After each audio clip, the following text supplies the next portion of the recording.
Bienvenue sur France 24, il est 19h à Paris. À la une de l'actualité, un nouveau président en Argentine, l'économiste ultralibéral Javier Milei.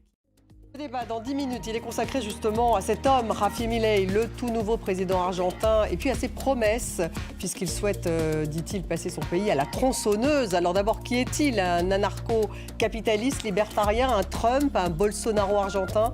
Quelle sera sa politique à l'intérieur du pays, mais aussi à l'international? Voilà les questions que nous allons poser à nos invités, 19h10. L'Argentine a donc un nouveau président, c'est un économiste ultralibéral, il s'appelle Javier Milei, un homme politique anti-système, dégagiste contre les péronistes, contre les libéraux.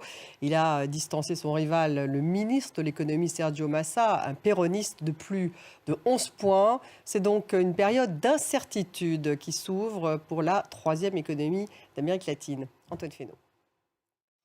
Les forces israéliennes étendent leurs opérations contre le Hamas dans le nord de Gaza, notamment dans le secteur de Jabalia. Des combats ont eu lieu hier, notamment dans le centre de Gazaville. Les frappes aériennes se sont encore intensifiées. Les pourparlers visant à libérer les otages continuent en parallèle. Jade Leva. Et puis un hôpital de campagne et 170 soignants venus de Jordanie sont entrés à Gaza. Un soutien au système hospitalier. C'est une première. 28 bébés prématurés qui étaient, eux, dans l'hôpital Al-Shifa à Gaza sont arrivés en Égypte. Et les pourparlers qui visent à libérer les otages continuent. Hier, dimanche, le Qatar, qui mène une médiation, a affirmé qu'il ne restait que des obstacles très mineurs, et notamment logistiques et pratiques, en vue d'un accord, sans fournir néanmoins de calendrier. L'adjoint conseiller de la sécurité nationale de Joe Biden a estimé que l'accord était, je cite, plus proche que jamais et incluait la libération de plusieurs dizaines d'otages contre une période prolongée de pause. Dans les actualités internationales, Lloyd Austin a assuré Volodymyr Zelensky de la pérennité, dit-il, du soutien de Washington face à l'invasion russe.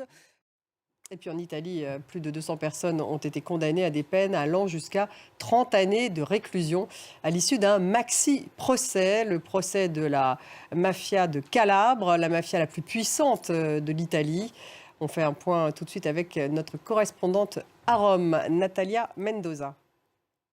Merci de nous avoir suivis. Dans quelques minutes, le débat il est consacré à ce tout nouveau président argentin, Javier Milei. Qui est-il justement? Un anarcho-capitaliste libertarien, un Trump ou encore un Bolsonaro argentin? Comment en est-on arrivé là? Quelle sera sa politique à l'intérieur mais aussi à l'égard de ses partenaires internationaux? Voilà ce que nous allons poser comme question à nos invités. C'est dans quelques minutes. Restez avec nous.